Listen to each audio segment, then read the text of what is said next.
I am so proud to be here at National University of Public Service. You may be the youngest university in Hungary, but you build on a great legacy.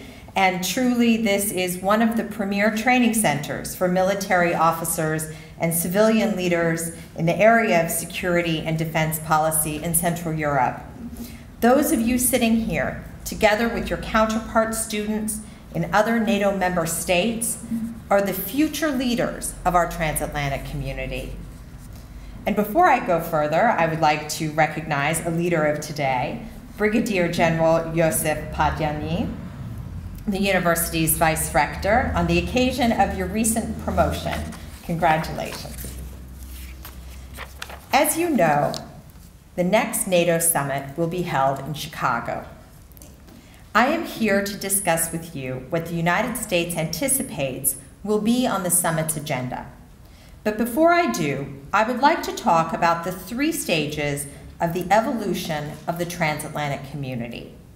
Then, after some words about the summit itself, I will close by discussing the enduring importance of the United States-European relationship.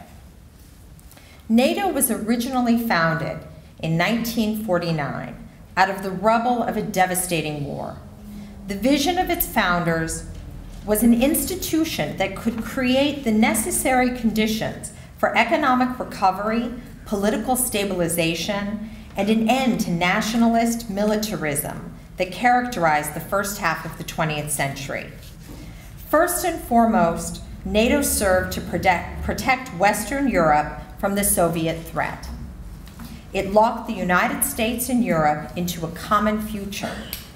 This is the first phase of NATO, and it is what Secretary General Anders Fogh Rasmussen has come to call NATO 1.0. The second phase of NATO, NATO 2.0, began in 1989 at the end of the Cold War. Up until that time, people thought of NATO in terms of the insightful quip of NATO's first Secretary General, Lord Eastman, who said that NATO was founded to keep the Americans in, the Russians out, and the Germans down.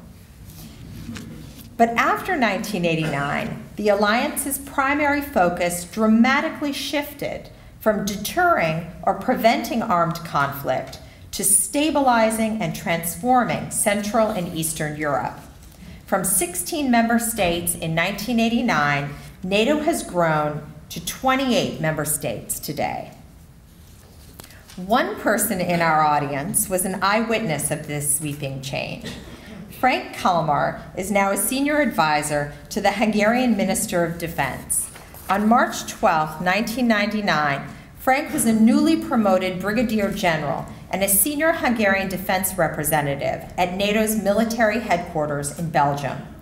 He recently told me the story of how on the day of Hungary's accession, he personally presented the Hungarian flag to NATO's Supreme Allied Commander, General Wesley Clark, handing over the colors as they were about to be raised in front of the NATO headquarters. General Kalmar said to General Clark, "Sir, let's defend this together." Of course, General Clark recognized that this was exactly the meaning of Hungary's accession to the alliance. The Allies last met at a summit in Lisbon in late 2010, which initiated what General Rasmussen has called the third stage of NATO's evolution, NATO 3.0. Lisbon was, in the words of U.S. Permanent Representative to NATO, Ivo Dalder, a transformative summit. And Ambassador Dalder has summarized this new vision for NATO by what he calls the 4 C's. The first C stands for community. Above all else, NATO is a community of values, with each member state fully committed to democracy, human rights, and the rule of law. The second C represents collective defense. An attack on one ally is an attack against all. This was enshrined in Article 5 of the North Atlantic Treaty and has been at the core of the alliance from the very beginning, including when it was first invoked after the attack against the United States on September 11, 2001. We believe that NATO's collective defense principle is just as strong today and that it applies to new threats such as terrorism, cyber attacks, proliferation of weapons of mass destruction, as much as it does to the traditional concept of territorial defense. The third C is cooperative security. This concept suggests that what happens abroad is just as fundamental to our own national security as what happens at home, and that allies must work together to prevent crises from becoming threats. NATO has developed a robust partnership program with other states that have an interest in addressing common security challenges, such as Afghanistan, where 28 NATO nations are joined by 22 non-NATO partners, or in an anti-piracy operations in the Gulf of Aden, involving 19 non-NATO partners, including Russia and China. Finally, the fourth C stands for common structures. NATO's common command, capabilities, and cost structure allow the alliance to operate as more than just the sum of its parts. Since you are students, and I am here today as your guest lecturer, I'm going to say them again. The 4 C's of NATO 3.0. Is it working? Community, collective defense, cooperative security, and common structures. Let me now turn to Chicago. The President is looking forward to the summit, not only because he is returning to his hometown, of course, but because he has the opportunity to interact with counterpart leaders of the world's strongest alliance at the start of what I just described as this new phase of NATO. At Chicago, President Obama will seek to chart the way forward on 3 main areas, all of which build on the 4 C's. First, we hope to see an announcement of collective capability commitments. In other words, a statement of what each member country can provide to the alliance. Second, we will recognize the important ways non-NATO partner countries can contribute to the alliance. Third, there will be a great focus on Afghanistan, particularly defining the next steps for security transition. I would like to talk about each of these 3 points in detail. First, collective capabilities.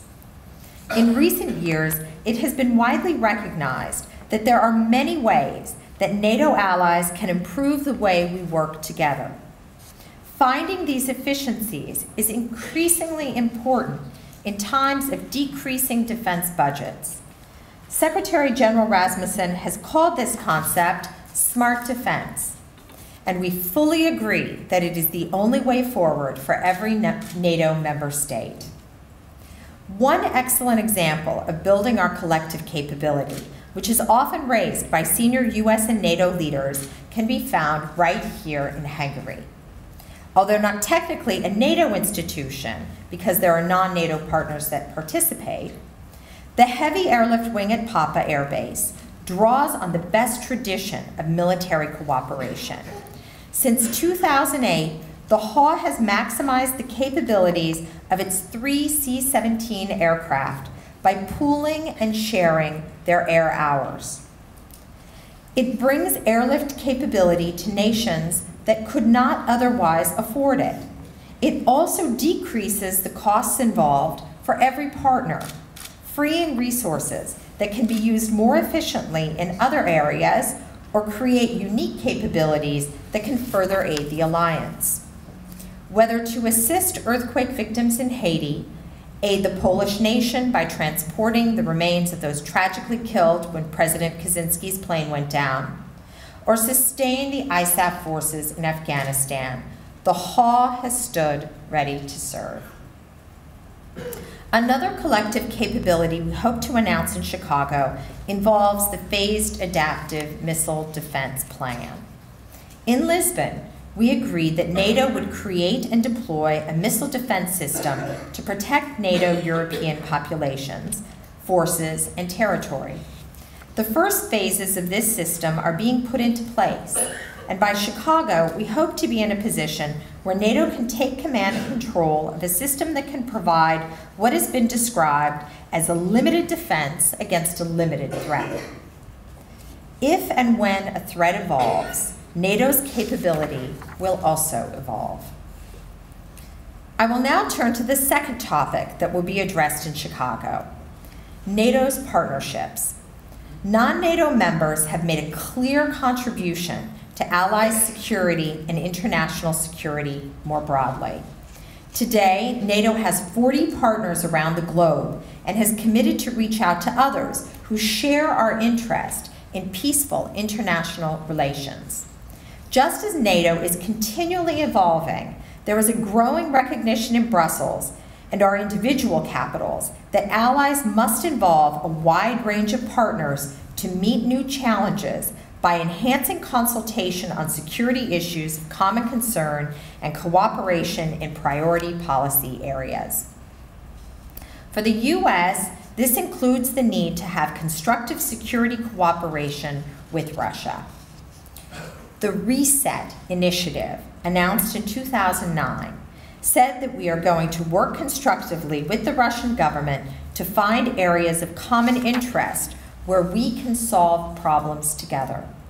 As President Obama said in Warsaw last year, we believe we cannot compromise on our most cherished principles and ideals, but we should also seek to cooperate wherever we can.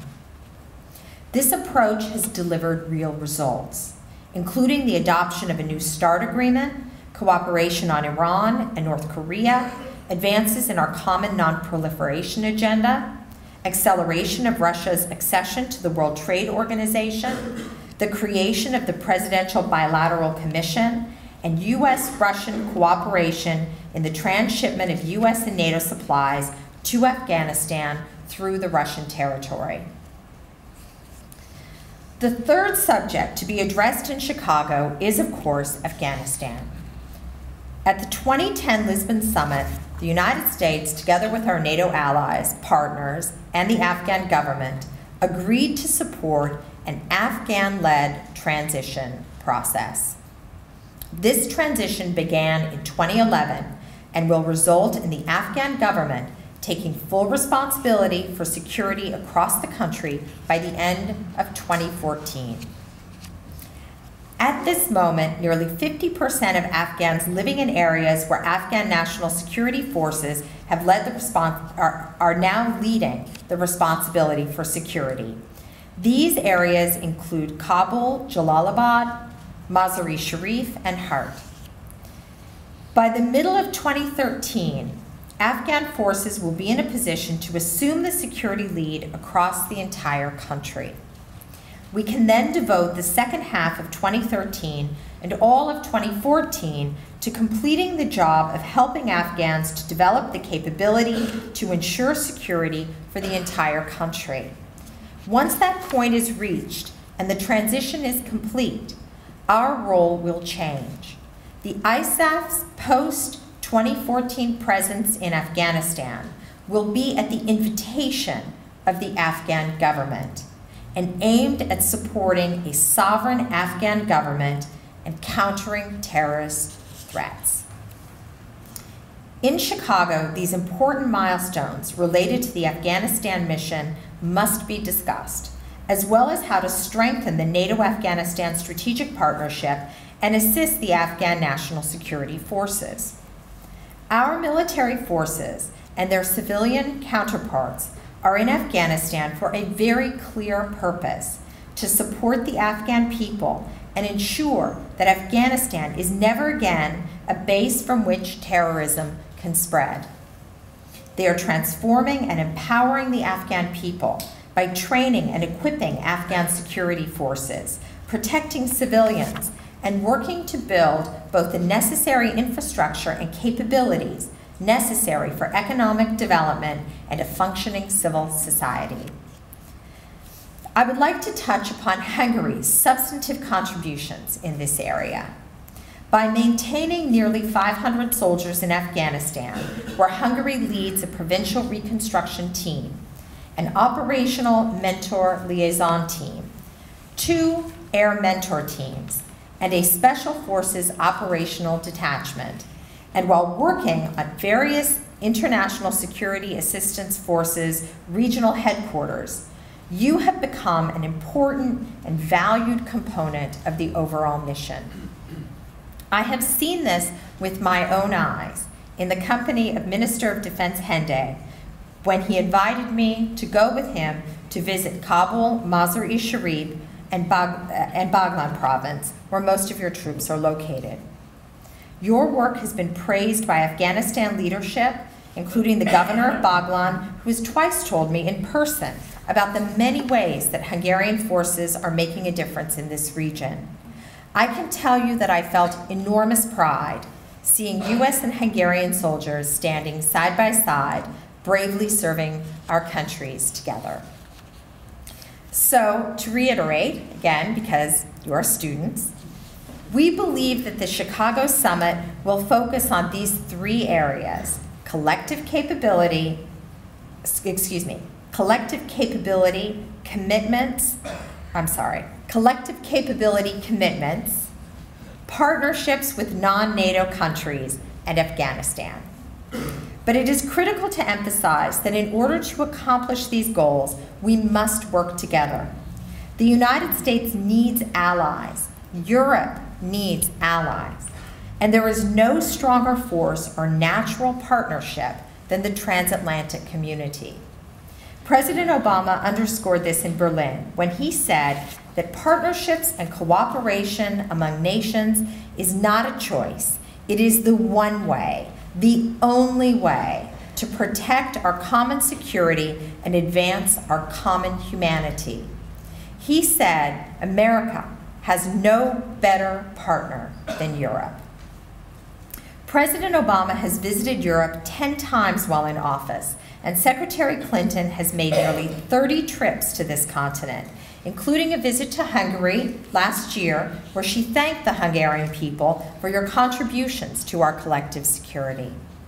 There has been a great deal of discussion lately about the new U.S. strategic guidance detailing the realignment of global force structures, and I would like to touch on this issue here today. As I'm sure you know, the United States announced plans to withdraw 2 American combat brigades from Europe, or about 6,000 to 7,000 troops. At the same time, we will designate a United States-based brigade to be ready to respond to needs in Europe, while also sending American troops frequently to Europe for joint military exercises. I would like to emphasize what Secretary of State Clinton said in Munich last month, when she told the Security Conference that Europe remains America's partner of first resort. Secretary of Defense Panetta also said at Munich that Europe is the United States' security partner of choice for military operations and diplomacy around the world.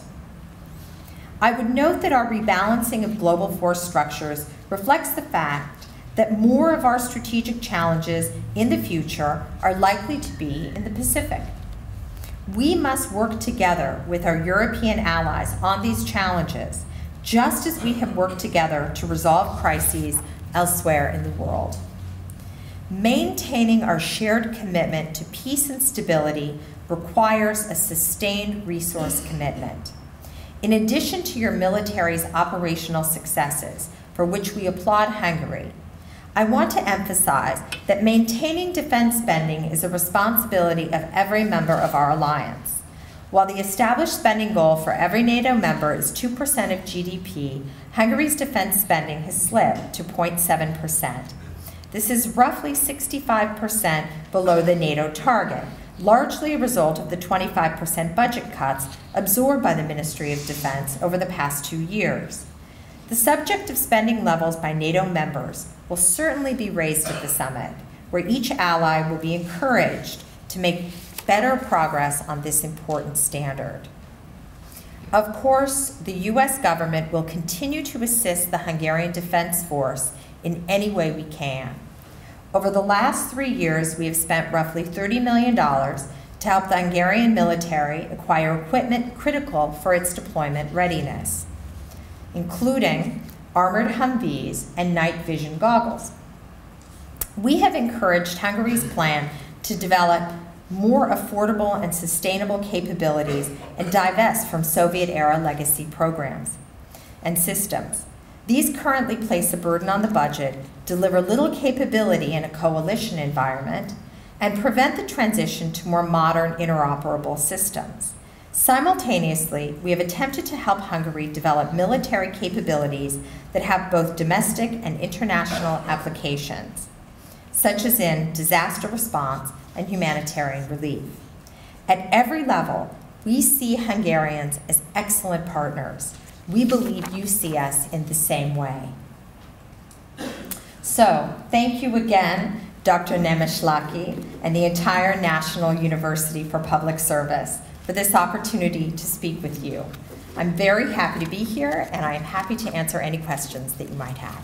Thank you.